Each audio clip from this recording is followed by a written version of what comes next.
ನಮಸ್ಕಾರ. ಇವತ್ತಿನ ಈ ವಿಡಿಯೋದಲ್ಲಿ ಕಾತ್ಯಾಯಿನಿ ದೇವಿಯ ಬಗ್ಗೆ ತಿಳ್ಕೊಳ್ಳೋಣ. ಈ ಕಾತ್ಯಾಯಿನಿ ದೇವಿ ಹೇಗೆ ರೂಪುಗೊಂಡರೋ ಅವರ ಶಕ್ತಿ ಸಾಮರ್ಥ್ಯದ ಬಗ್ಗೆ ನಾವು ತಿಳ್ಕೊಳ್ಳೋಣ. ನೋಡಿ, ಕಾತ್ಯಾಯಿನಿ ದೇವಿ, ಕಾತ್ಯಾಯನ ಅನ್ನೋ ಋಷಿ ಮುನಿಗಳಿದ್ರು. ಅವರು ದೇವಿನೇ ಮಗಳನ್ನಾಗಿ ಪಡಿಬೇಕು ಅಂತ ಹೇಳ್ಬಿಟ್ಟು, ಈಗ ಹಿಮವತ್ ರಾಜ ಹೇಗೆ ದೇವಿಯನ್ನು ಮಗಳನ್ನಾಗಿ ಪಡಿಬೇಕು ಅಂತ ಹೇಳ್ಬಿಟ್ಟು ತಪಸ್ಸನ್ನು ಮಾಡ್ತಿರೋ ಅದೇ ಪ್ರಕಾರವಾಗಿ ಇವ್ರಿಗೂ ಕೂಡ ಹಂಬಲವಿತ್ತು, ದೇವಿಯನ್ನು ನಾನು ಮಗಳನ್ನಾಗಿ ಪಡಿಬೇಕು ಅಂಥೇಳಿ. ಆ ಕಾತ್ಯಾಯನ ಅನ್ನುವಂತಹ ಋಷಿ ಅವರ ಒಂದು ಆಶ್ರಮದಲ್ಲಿ ಅವರು ತಪಸ್ಸನ್ನು ಮಾಡ್ತಾ ಇರ್ತಾರೆ. ನೋಡಿ, ಪಾರ್ವತಿ ದೇವಿಯ ಶಕ್ತಿ ಸಾಮರ್ಥ್ಯ ಯಾವ ರೀತಿಯಾಗಿ ಯಾವ್ಯಾವ ರೀತಿಯಾಗಿ ಆ ಒಂದು ಶಕ್ತಿ ಉದ್ಭವವಾಯಿತು, ದಿನನಿತ್ಯನೂ ಕೂಡ ಈ ನವರಾತ್ರಿಯ ದಿವಸದಲ್ಲಿ ನಾವು ಕೇಳ್ತಾ ಇದ್ದೀವಿ. ಒಂದೊಂದು ದಿನವೂ ಕೂಡ ಒಂದೊಂದು ರೀತಿಯಾಗಿರ್ತಕ್ಕಂತಹ ಅವತಾರ. ಈಗ ರಾಕ್ಷಸರುಗಳ ಮಹಾರಾಜ ಯಾರಿರ್ತಾನೋ, ಆ ರಾಜನ ಮಗ ಯಾರಿರ್ತಾನಲ್ಲ, ಆ ಮಹಿಷಾಸುರ ಅಂತ ಅನ್ನೋರು, ಆ ರಾಕ್ಷಸನ ಸಂಹಾರ ಮಾಡೋದಕ್ಕೋಸ್ಕರ ಕಾತ್ಯಾಯಿನಿ ದೇವಿ ರೂಪುಗೊಂಡು ಬಂದಿದ್ದು. ಅದು ಹೇಗಪ್ಪ ಅಂತ ಅಂದರೆ, ಈ ಅಸುರರು ಪ್ರತಿ ಸರಿನೂ ಕೂಡ ಅಷ್ಟೇ ಬ್ರಹ್ಮನನ್ನ ಕುರಿತು ಸಾವೇ ಬರಬಾರ್ದು ಅಂತೇಳಿ ಪ್ರತಿ ಸರಿನೂ ಅಷ್ಟೇ ಅವರು ತಪಸ್ಸನ್ನು ಮಾಡಿ ವರವನ್ನು ಪಡಿತಾನೆ ಇರ್ತಾರೆ.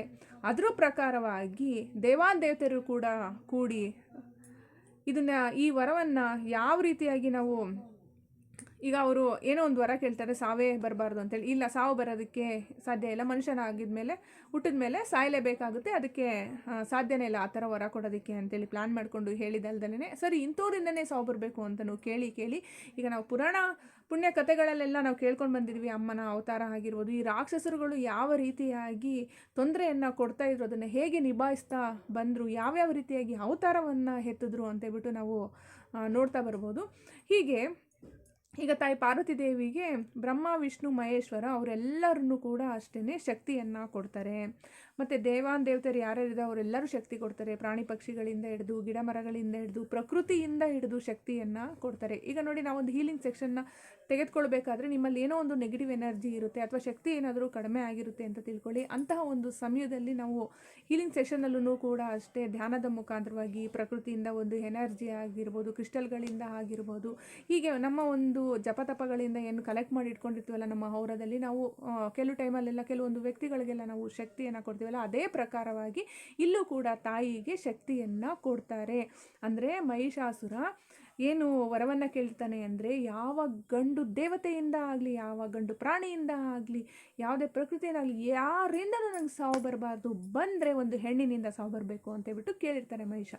ಸೊ ಹಾಗಾಗಿ ತಥಾಸ್ತು ಅಂತ ಹೇಳಿಬಿಟ್ಟು ಬ್ರಹ್ಮದೇವ ಹೊರಟೋಗ್ಬಿಡ್ತಾರೆ. ಅದಾದಮೇಲೆ ರಾಕ್ಷಸರು ಅಂದಮೇಲೆ ದೇವತೆಯರ ಮೇಲೆ ಫೈಟ್ ಮಾಡೋದೆಲ್ಲ ಕಾಮನ್ನು, ನಿಮಗೆ ಗೊತ್ತಿರುತ್ತೆ.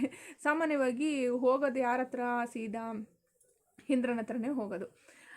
ಆಮೇಲೆ ಹೀಗೆ ಸಿಕ್ಕಾಬಟ್ಟೆ ತೊಂದರೆ ಕೊಟ್ಟು ಏನಾಗುತ್ತೆ ಅಂತ ಅಂದರೆ, ಕೊನೆಯಲ್ಲಿ ಹೆಂಗಪ್ಪ ಇವ್ನು ಸಂಹಾರ ಮಾಡೋದು ಅಂದಾಗ ಈ ದೇವಿಗೆ ಎಲ್ಲರೂ ಸೇರಿ ಶಕ್ತಿಯನ್ನು ಕೊಡ್ತಾರೆ. ಇಂದ್ರ ತನ್ನ ವಜ್ರಾಯುಧವನ್ನೆಲ್ಲ ಕೊಡ್ತಾರೆ. ಹೀಗೆ ಕೂಡ ಶಕ್ತಿಯನ್ನು ಕೊಟ್ಟಾಗ ಆ ಶಕ್ತಿ ಫುಲ್ಲು ಇನ್ನಷ್ಟು ಕೂಡ ದೊಡ್ಡ ಶಕ್ತಿಯಾಗಿ ಈಗ ನಾವು ಒಂದು ಹೀಲಿಂಗ್ ಸೆಷನ್ನಲ್ಲೂ ಕೂಡ ಅಷ್ಟೇ ಕೆಲವೊಬ್ಬರಿಗೆ ಸಿಕ್ಕಾಬಟ್ಟೆ ತೊಂದರೆ ಇರುತ್ತೆ. ಆಮೇಲೆ ಹೋಗ್ತಾ ಅವ್ರಿಗೂ ಪ್ರಾಕ್ಟೀಸ್ ಮಾಡೋಕೆ ಹೇಳ್ತೀವಿ, ಮತ್ತು ನಾವೂ ಕೂಡ ಕೆಲವೊಂದು ಕನೆಕ್ಟ್ ಮಾಡ್ತಾ ಇರ್ತೀವಿ. ಒಂದು ಶಕ್ತಿ ಕೆಲವೊಂದೊಂದು ಏನೇನೋ ಒಂದು ಸೀಕ್ರೆಟ್ ಇರುತ್ತೆ, ಅದನ್ನೆಲ್ಲ ನಾವು ಕನೆಕ್ಟ್ ಮಾಡ್ತಾ ಇರ್ತೀವಿ. ಹಾಗಾಗಿ ಅವ್ರಿಗೂ ಕೂಡ ಶಕ್ತಿ ಸಾಮರ್ಥ್ಯ ಹೇಗೆ ಹೆಚ್ಚುತ್ತೋ ಹಾಗೇ ಕೂಡ ಇಲ್ಲಿ ದೇವಿಗೆ ಶಕ್ತಿ ಸಾಮರ್ಥ್ಯ ಹೆಚ್ಚಿ ಆ ಮಹಿಷನನ್ನು ಮರ್ದನ ಮಾಡೋದಕ್ಕೆ ಯುದ್ಧಕ್ಕೆ ಹೊರಟೋಗ್ತಾರೆ. ಮಹಿಷಾಸುರನ ಒಂದು ಸರೌಂಡಿಂಗ್ ಏನಿರುತ್ತಲ್ವ, ಯುದ್ಧ ಮಾಡೋಕ್ಕೆ ಅಂತೇಳಿ ಬಂದಿರ್ತಲ್ಲ, ಅವರನ್ನೇ ಕಲಿಸ್ತಾ ಇರ್ತಾನೆ. ಅವನ್ನೆಲ್ಲರನ್ನೂ ಕೂಡ ಅಷ್ಟೇ ಸದೆ ಬಡಿಯುತ್ತೆ ತಾಯಿ. ಅದಾದ ನಂತರ ನೆಕ್ಸ್ಟು ಮಹಿಷನೇ ಬರ್ತಾನೆ. ಬಂದಾದಮೇಲೆ ಇವ್ರಿಗೂ ದೇವಿಗೂ ಫೈಟ್ ನಡೆಯುತ್ತೆ. ಈಗ ಇನ್ನೊಂದು ಉದಾಹರಣೆ ಕೊಡ್ತೀನಿ. ಈಗ ನೋಡಿ, ನಿಮ್ಮಲ್ಲೇನೋ ನೆಗೆಟಿವ್ ಎನರ್ಜಿ ಇರುತ್ತೆ, ನಾವೇನೋ ಒಂದು ಒಳ್ಳೆ ಕಲೆಕ್ಷನ್ ಕೊಟ್ಟಿರ್ತೀವಿ, ನಿಮಗೆ ಒಂದು ದೈವಿಕ ಶಕ್ತಿ ನಿಮ್ಮಲ್ಲಿ ಫ್ಲೋ ಆಗಬೇಕು ಚೆನ್ನಾಗಿ ಹಾಗೆ ಹೇಗೆ ಅಂತೇಳಿ. ನಿಮಗೆ ಕೆಲವು ಟೈಮಲ್ಲೆಲ್ಲ ಹೆಂಗಾಗುತ್ತಪ್ಪ ಅಂದರೆ, ಒಂದೊಂದ್ಸರಿ ಚೆನ್ನಾಗಿ ಅನಿಸುತ್ತೆ, ಇನ್ನೊಂದು ಸರಿ ಚೆನ್ನಾಗೇ ಅನಿಸೋದಿಲ್ಲ. ಈ ಥರ ಎಲ್ಲ ಸನ್ನಿವೇಶದಲ್ಲಿ ನಿಮ್ಗೆ ಹೆಂಗೆ ಪ್ರಾಬ್ಲಮ್ ಆಗ್ತಾ ಇರುತ್ತೋ ಹಾಗೆ ಇದೂ ಕೂಡ ಅಷ್ಟೇ ದೇವಿಗೂ ಮತ್ತು ಇಲ್ಲಿ ರಾಕ್ಷಸನಿಗೂ ಫೈಟ್ ನಡೆಯುತ್ತೆ. ಒಂದು ಸರಿ ಅವ್ರು ಗೆಲ್ತಾರೆ, ಒಂದು ಸರಿ ಇವ್ರು ಗೆಲ್ತಾರೆ. ಹೀಗಾಗಿ ಕೊನೆಯಲ್ಲಿ ಗೆಲ್ಲೋದು ಯಾವುದು? ದೇವಿನೇ ಗೆಲ್ತಾರೆ, ನ್ಯಾಯನೇ ಗೆಲ್ಲುತ್ತೆ, ಧರ್ಮನೇ ಗೆಲ್ಲುತ್ತೆ. ಸೊ ಹಾಗಾಗಿ ಲಾಸ್ಟಲ್ಲಿ ದೇವಿ ಗೆಲ್ತಾರೆ. ಕಾತ್ಯಾಯಿನಿ ಅಂತ ಹೆಸರು ಬಂದಿದ್ದು ಅವರು ಕಾತ್ಯಾಯನ ಋಷಿಗಳಿದಾರಲ್ಲ, ಅವರ ಆಶ್ರಮಕ್ಕೆ ದೇವಿ ತನ್ನ ಶಕ್ತಿಯನ್ನು ಪಡೆದ ನಂತರ ಒಂದು ಆಶ್ರಮಕ್ಕೆ ಹೋಗಿ ಮಗಳಾಗಿದ್ದು ಅಲ್ಲಿ ಸ್ವಲ್ಪ ಮಗಳಾಗಿದ್ದು ಆ ಮಗಳ ಒಂದು ವಾತ್ಸಲ್ಯವನ್ನು ಕೊಟ್ಟಿದ್ದ ಮೇಲೆ ಅಲ್ಲಿ ಕಾತ್ಯಾಯನ ಋಷಿಯವರು ಮಗಳೇ ಬಡಿಬೇಕು ಅಂದಾಗ ಕಾತ್ಯಾಯಿನಿ ದೇವಿ ಅಂತೇಳ್ಬಿಟ್ಟು ಹೆಸರು ಬಂದಿದ್ದು ಈ ತಾಯಿಗೆ. ಇವತ್ತಿನ ಅವತಾರ ಕಾತ್ಯಾಯಿನ ದೇವಿಯ ಬಗ್ಗೆ ನಾವೆಲ್ಲ ತಿಳ್ಕೊಂಡ್ವಲ್ಲ, ಹಾಗೆ ನಾವು ಕೂಡ ಒಳ್ಳೆಯ ಎನರ್ಜಿಯನ್ನು ಪಡ್ಕೊಂಡಿದ್ದೀವಿ ಅಂತೇಳಿ ಅಂದ್ಕೊತೀವಿ ಈ ಒಂದು ಕಥೆಯ ಮುಖಾಂತರವಾಗಿ. ನೋಡಿದ್ರಲ್ಲ, ಇವತ್ತಿನ ಈ ವಿಡಿಯೋ ಇಷ್ಟ ಆದಲ್ಲಿ ಲೈಕ್ ಮಾಡಿ. ಇನ್ನಷ್ಟು ವೀಡಿಯೋಸ್ಗಳು ನೋಡಬೇಕಂದ್ರೆ ಸಬ್ಸ್ಕ್ರೈಬ್ ಮಾಡ್ಕೊಳ್ಳಿ. ನೆಕ್ಸ್ಟ್ ಇನ್ನೊಂದು ಒಳ್ಳೆಯ ವಿಡಿಯೋದೊಂದಿಗೆ ಭೇಟಿಯಾಗೋಣ. ನಮಸ್ಕಾರ.